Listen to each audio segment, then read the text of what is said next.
አርባ ምንጭ የዛሬው ጉዟችን በአገራችን እጅግ ማራኪ ወደ ሆነች ከተማ ያደርሰናል።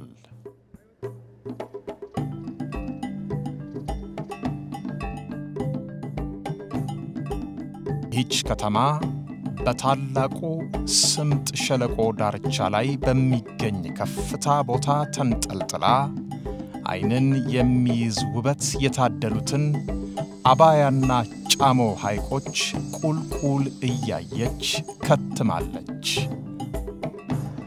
ከአዲስ አበባ 500 ኪሎ ሜትር ርቀት ላይ ትገኛለች። ከአገሪቱ መዲና ተነስተን ወደ ደቡባዊ አቅጣጫ ስንጓዝ ሻሸመኔ እንደርሳለን። ከዚያም የቀኝ አቅጣጫችንን በመያዝ 250 ኪሎ ሜትር ያህል እንደተጓዝን አርባ ምንጭ ከተማ እንገባለን ማለት ነው።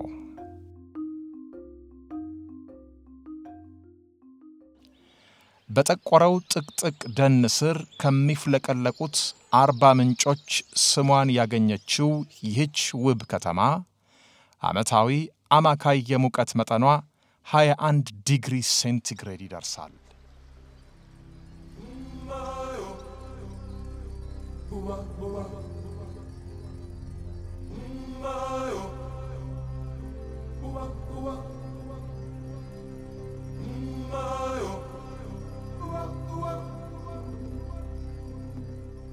አርባ ምንጭ የደቡብ ኦሞ ዞን መዝለቂያ ቀዳሚ ማረፊያ ናት።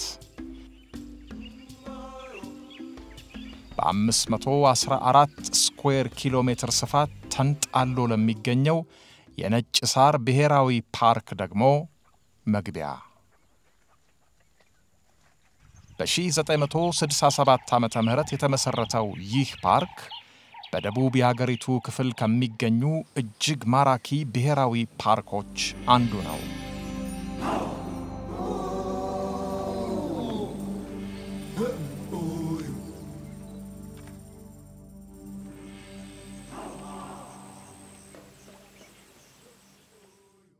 ፓርኩ የሁለቱን ሐይቆች ከፊል ይዞታ የእግዜር ድልድይ በመባል የሚታወቀውን ሐይቆቹን ግራና ቀኝ ከልሎ የሚገኘውን ተራራ ከከተማዋ ግርጌ ያለውን ጥቅጥቅ የደን ክፍል በነጭ ሳር ያጌጡትን ሜዳማ ቦታዎችና ጸበል ውሃ በመባል የሚታወቀውን የተፈጥሮ ፍል ውሃ በውስጡ ከልሎ ይዟል።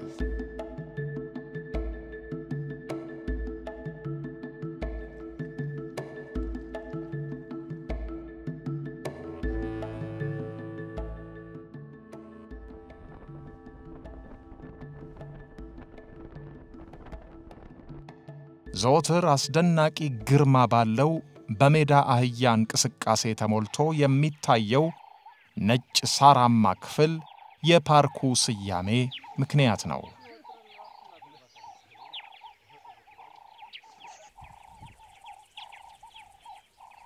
የነጭ ሳር ብሔራዊ ፓርክ የሜዳ አህያ ትንሹ የሜዳ አህያ በመባልም ይታወቃል። በአፍሪካ በስፋት ተሰራጭቶ የሚገኝ የሜዳ አህያ ዝርያ ነው።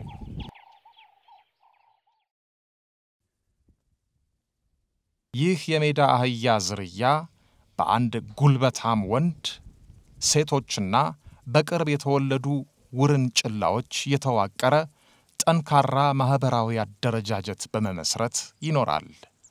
በአንድ ቡድን የሚዋቀረው የሴቶች ቡድን ለረጅም ጊዜ ሊቆይ ይችላል። የቡድኑ መሪ የሚሆነው ወንድ ጉልበቱ ሲደክም በሌላ ይተካል።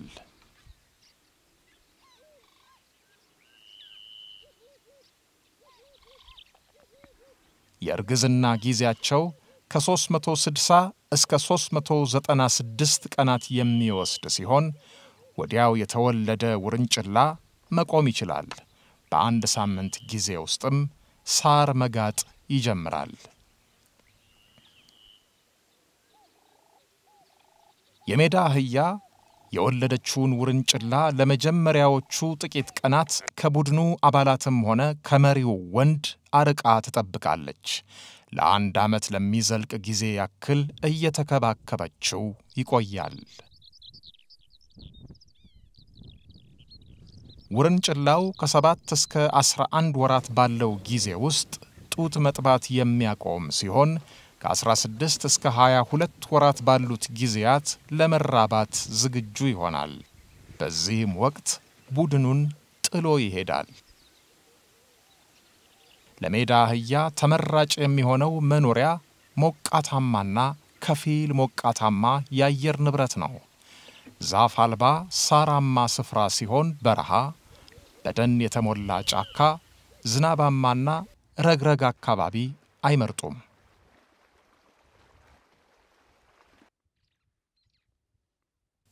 የሜዳ አህዮች ከሚያድኗቸው እንስሳት ከመደበቅ ይልቅ ፊት ለፊት መፋጠጥን ይመርጣሉ።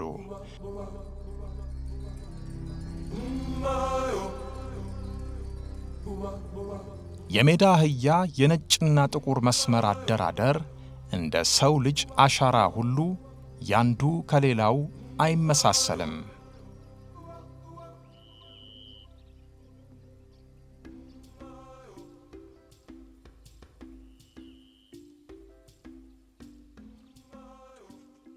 የነጭ ሳር ብሔራዊ ፓርክ በተለያዩ ስነ ምህዳራዊ ቀጠናዎች የተጌጠ ማራኪ ፓርክ ነው። ለዓይን የማያልቅ ሳራማ ሜዳ፣ በሰንበሌጥ የተሸፈነ ክፍል፣ ተራራማ ስፍራዎች፣ ኮረብታዎችና ቁጥቋጦ። ከዚህም ሌላ በስተደቡብ ሰማይ በመሰለው ጫሞና በስተሰሜን ድፍርስ ቀይ ቡናማ መልክ ባለው አባያ ተሸብቦ መገኘቱ ከፍተኛ ውበትን አጎናጽፎታል።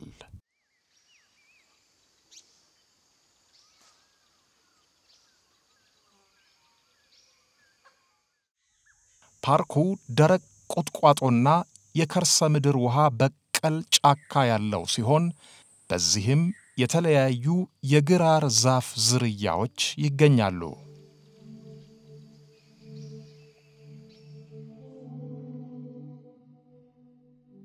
ነጭ ሳር ከዚህ ሁሉ ገጽታው ጋር ተዳምሮ በታላቁ የስምጥ ሸለቆ ክፍል በመገኘቱ አዕዋፍን ለማየት በእጅጉ ተመራጭ ቦታ ሲሆን በውስጡም 342 የሚደርሱ የአዕዋፍ ዝርያዎች ይገኙበታል።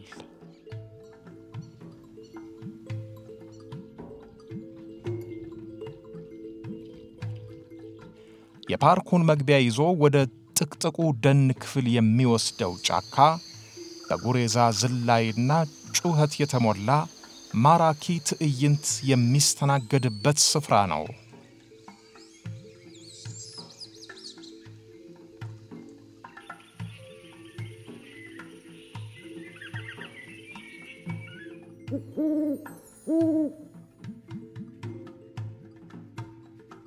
በዚህም ውስጥ 37 የሚያህሉ አጥቢ እንስሳት ይገኛሉ። ከነዚህ ውስጥ ኤንሹ፣ ድኩላ፣ አጋዘን፣ ቀበሮ፣ የሜዳ ፍየልና የሀገራችን ብርቅዬ እንስሳ የስዌይን ቆርኬ ከትመው ይገኛሉ።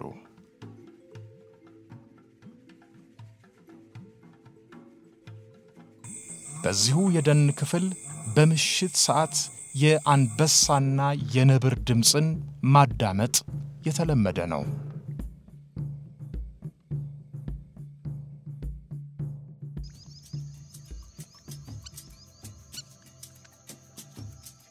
ከተማዋ ካረፈችበት ኮረብታ ላይ ሆነው እንደ ሰማይ የጠራ መልክ ያለውን ጫሞን በስተቀኝና የደፈረሰ ቀይ ቡናማ መልክ ያለውን አባያ በስተግራ ውብ ገጽታን ተላብሰው ይመለከቷቸዋል።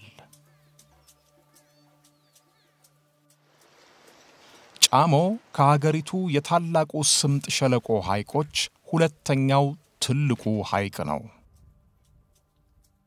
ከጎረቤቱ አባያ ቀጥሎ 550 ስኩዌር ኪሎ ሜትር ስፋትና 14 ሜትር ጥልቀት አለው። ይህ የሰማይ ነጸብራቅ የመሰለ ፍጹም ሰማያዊ ሐይቅ ከውበቱ የጠለቀ ሀብት የያዘ ሐይቅ ነው።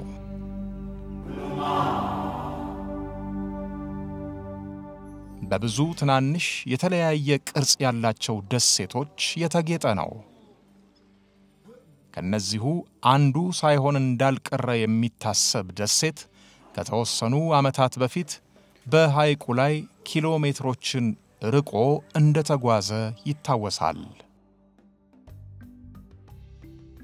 የጫሞ ግዙፍ እንስሳ ጉማሬ ነው። የሌሊቱን ተግባሩን ከውኖ ቀን ላይ ወደ ቤቱ እየገባ ነው።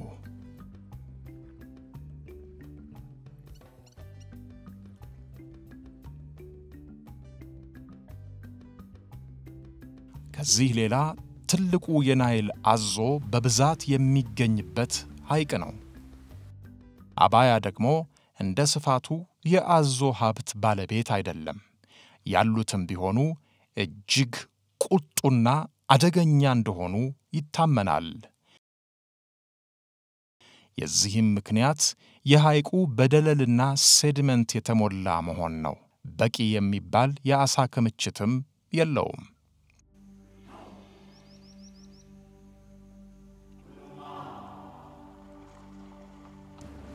በጀልባ የሚያደርጉት ጉዞ ወደ አዞ ገበያ ያደርሶታል።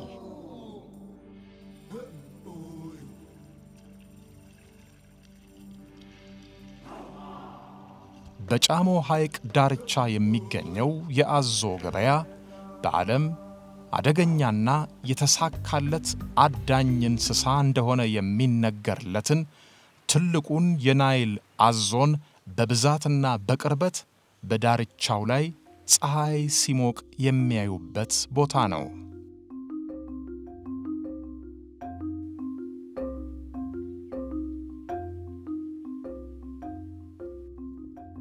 ይህን ቦታ ካልጎበኙ የአርባ ምንጭ ጉብኝቶ ያለ ጥርጥር የተሟላ አይደለም።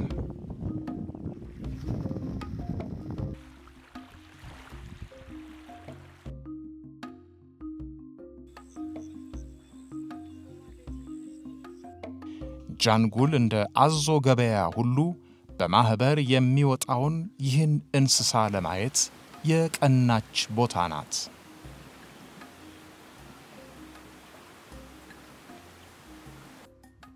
በዚህ የናይል አዞ ዙሪያ ጥናት ለማድረግ ሲታሰብ ጫሞ በቀዳሚነት የሚጠራ ቦታ ነው።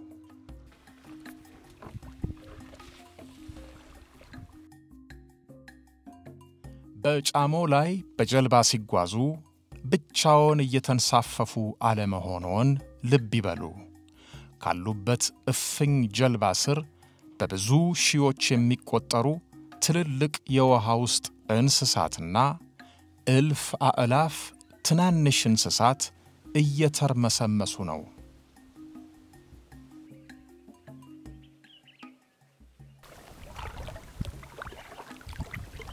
የጫሞን ሆድ ገልብጠው ያዩለት የጥናትና ምርምር ሰዎች እንደሚናገሩት በውስጡ 5000 የሚደርሱ አዞዎች ይኖራሉ።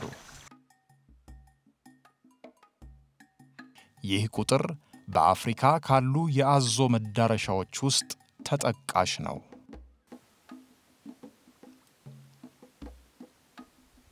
የጫሞ አዞ ግዙፉ የአዞ ዝርያ ነው። በእድገቱ እስከ 7 ሜትር ድረስ የሚረዝም ሲሆን ከ70 እስከ 900 ኪሎ ግራም ክብደት ይመዝናል።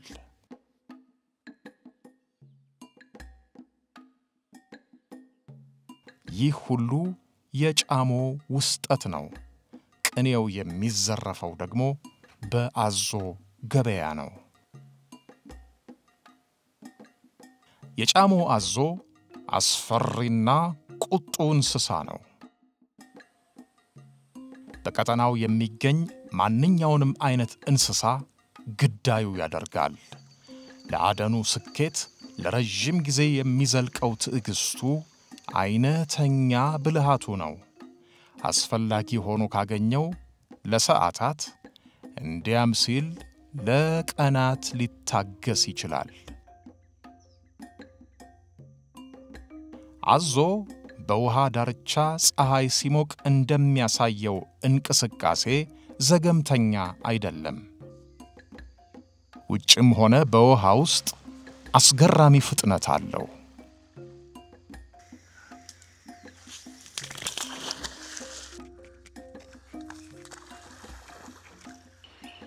የጫሞን ውሃ ለመጠጣት ጎራ የሚሉት የነጭ ሳሮቹ የሜዳ አህያና የሜዳ ፍየል እነሱ ሞት ሲጠራቸው እሱ በለስ ሲቀናው ግዳዮቹ ይሆናሉ።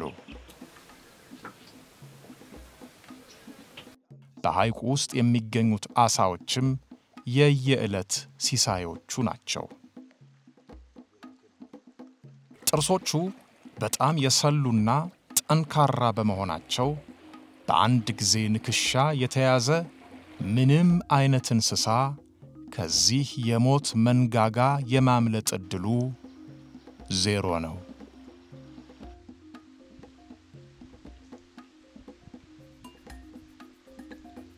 የናይል አዞ ለ30 ደቂቃ ያህል በጥልቀት መዋኘት ይችላል። እንደ አደን አይነት ቀልጣፋ እንቅስቃሴ ካላደረገ ግን እስከ 2 ሰዓት ለሚረዝም ጊዜ ትንፋሹን ውጦ መቆየት ይችላል። ከአደን ውጪ ባለው ጊዜው እንደ ሌሎች የአዞ ዝርያዎችና ደመ በራድ እንስሳት ሁሉ እንቅስቃሴው የተወሰነ ነው።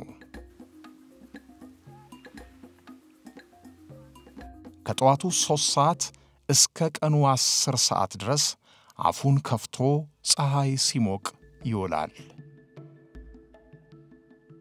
የበላውን ምግብ መፈጨት ለማቀላጠፍ ፀሐይ ከፍተኛውን ድርሻ ትወስዳለች።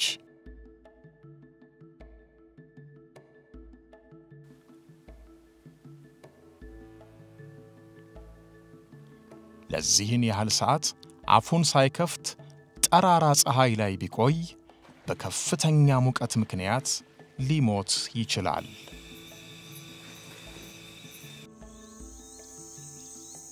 ሌሎች እንስሳት በአቅራቢያው መኖራቸውንና አካባቢውን በውል የሚረዳው ባለው ከፍተኛ የማዳመጥ ክህሎቱ ነው። አብዛኛውን ጊዜ በደረቱ እየተሳበ በባህሩ ዳርቻ ይንቀሳቀሳል። አልፎ አልፎ ደግሞ በአራቱ እግሮቹ ከመሬት ከፍ ብሎ ጅራቱን እየጎተተ ይጓዛል።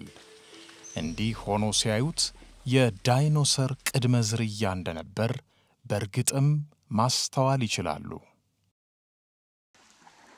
ዕድሜው ከ12 እስከ 16 ሲደርስ ለግንኙነት ዝግጁ ይሆናል።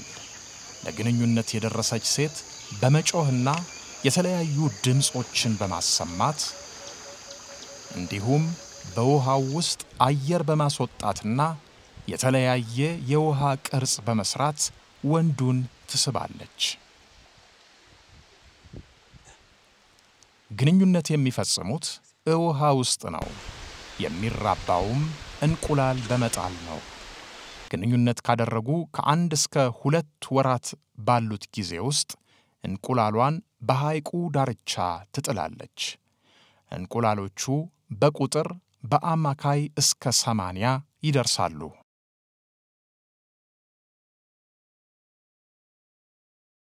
የሚፈለፈሉት አዞዎች ጾታ የሚወሰነው እንቁላሎቹ ባገኙት የሙቀት መጠን ሲሆን ከፍተኛ ሙቀት ያገኙት እንቁላሎች ሴቶች፣ በቅዝቃዜ የሚፈለፈሉት ደግሞ ወንዶች ይሆናሉ።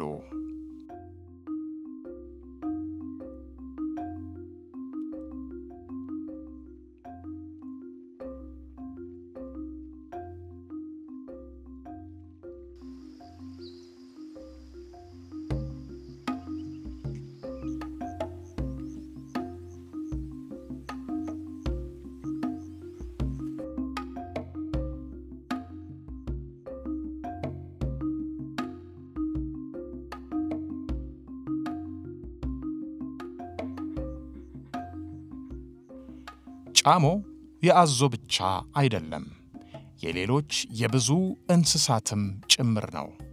አብዛኞቹ ቀንም ሌሊትም ከጫሞ ርቀው አይሄዱም አዞም ቢሆን። ጉማሬ ግን ጫሞን የሙጥኝ የሚለው በቀን ብቻ ነው። ሲመሻሽ ወደ ነጭ ሳር ለመመገብ ይሰማራል። ከሐይቁም ርቆ ይሄዳል።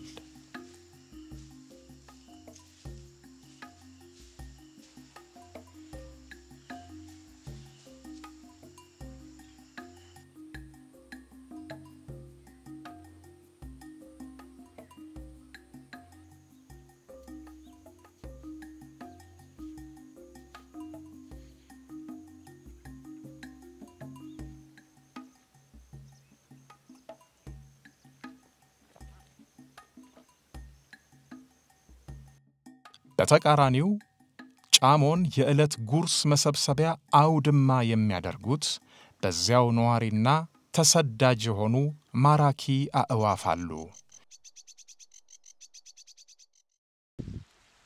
ከነዚህም ውስጥ ባለ ብጫ መንቆር ስቶርክ፣ ትልቁ ነጭ ፔሊካን፣ የአፍሪካ ባለ ማንኪያ መንቆር ፊተ ነጭ፣ ትልቁ ሸመላ ይገኛሉ።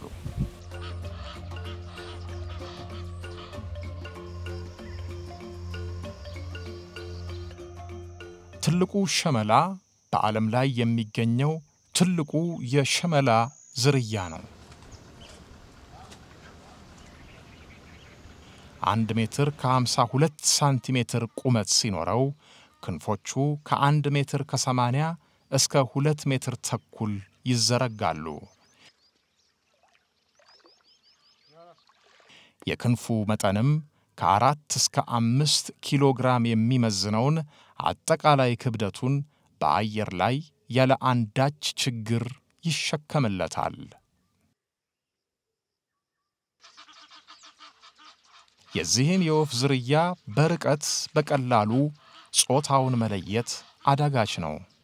ሁለቱም አንድ አይነት አካለ መጠን አላቸው። አሳ ይመገባሉ።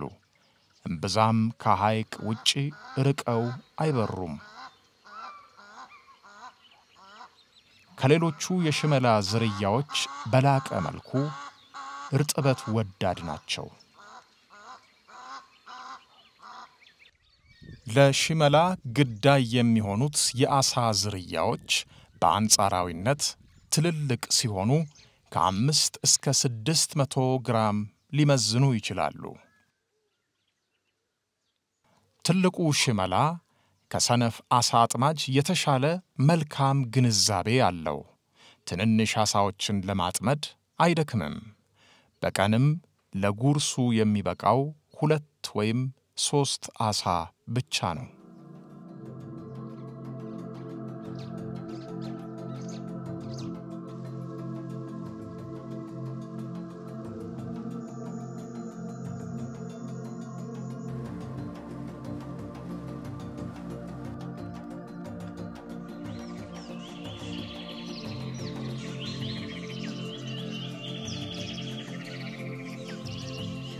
የአፍሪካ ፊሽ ኤግል በአሳ አጥማጅነቱ የሚታወቅ ከሐይቅ አቅራቢያ የማይለቅ ሌላው የወፍ ዝርያ ነው።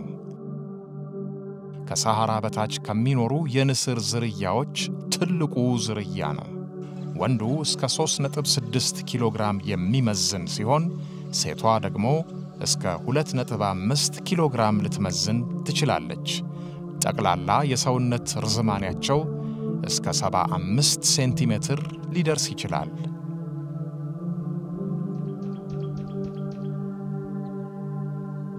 አልፎ አልፎ ትናንሽ ዳክዬና ትንንሽ ኤሊዎችን ይመገባል። ለረጅም ጊዜ በሐይቁ አቅራቢያ ትኩረቱን አድርጎ ይቆያል። እርግጠኛ የሆነበትን ግዳይ እንዳየ ካለበት ዛፍ ተወርውሮ በውሃው የላይኛው ክፍል የሚገኝን አሳ በረዣዥምና ጠንካራ ጥፍሮቹ ጨምድዶ ይዞት ይወጣል። ወደ ዛፉ ተመልሶም ይመገባል።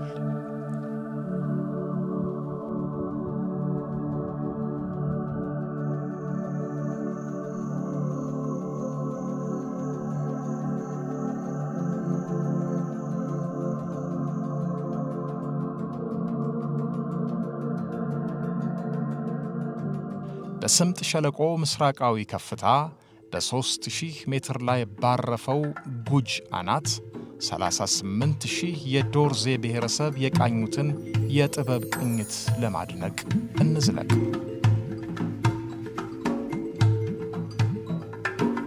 በጋሞ ጎፋ ዞን ውስጥ ያሉ የፈትልና የግንባታ ጥበበኞች የሆኑት ዶርዜዎች ዶርዝኛ ቋንቋ ይናገራሉ። ባህላዊ የቤት ግንባታ፣ ሽመና ሥራ፣ ባህላዊ ምግብና የአጥር አስተጣጠራቸው የዕለት ተዕለት አኗኗር ዘይቤያቸው ነው። በጥበብ የተሞላ አኗኗር ለነዋሪውም ለእንግዳውም ዘወትር አዲስ ነው። ሽመና የልብስ ማምረቻ ዘዴያቸው ነው። የሚመረተው ልብስ በተቀየጡ ደማቅ ቀለማት የተዘጋጀ ዝርግ ጨርቅ ሲሆን ይህም ልዩ ግርማን የሚደርቡ የተለያዩ አልባሳትን ለመስራት ያገለግላል። ዶርዜዎች በዝሆን ሆድ ውስጥ ይኖራሉ ቢባል የእንዴትነት ተጠየቅ አይነሳም። ቤቶቻቸው በዝሆን ቅርጽ የታነጹ ከመኖሪያነት አልፈው ለውበት ያደሉ ድንቅ የኪነ ህንጻ ጥበብ ውጤቶች ናቸው። በእንሰትና ቀርከሃ ዛፎች ባማረ መንደር ውስጥ የሚታዩት እነዚህ ጎጆዎች በርቀት ሲታዩ በጤፍ ማሳ ውስጥ አልፎ አልፎ የበቀሉ የእንጉዳይ ተክል ይመስላሉ።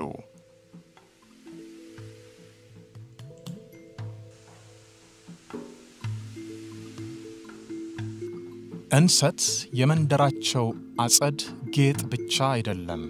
ለዶርዜዎች እንሰት ቆጮ ነው። እንሰቱ በወጉ ከተፋቀ በኋላ እርሾ ተጨምሮበት በደንብ በተዘጋጀ ጉድጓድ ውስጥ ቢያንስ ለአንድ ወር ጊዜ ያህል ከተብላላ በኋላ በመጠኑ እየተቀነሰ ይጋገራል። የሚፈለገውን መጠን ቀንሶ በዕቃ ላይ በማድረግ በቢላዋ ይቀጠቀጣል። ይህም የሚሆነው በውስጡ ያለውን ቃጫ ለማድቀቅ ነው።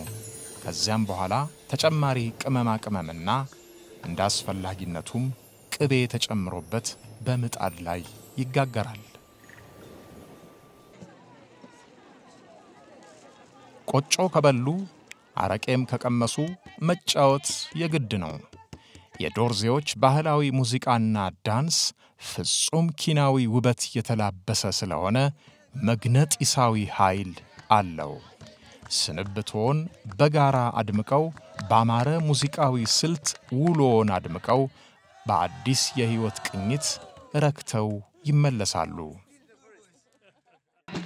ጨዋታው ደርቶ በተከበረ እንግድነት እዚሁ መቆየት ከተመኙም ጨዋታው ይቀልጣል።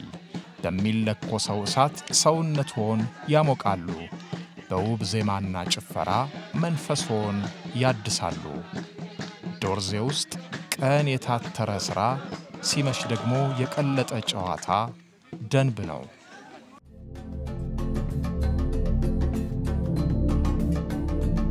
አረንጓዴ ግምጃ የሚመስለውን የአርባ ምንጭ ደን አንጥፈው የሚጠብቁት ማንንም አይደለም።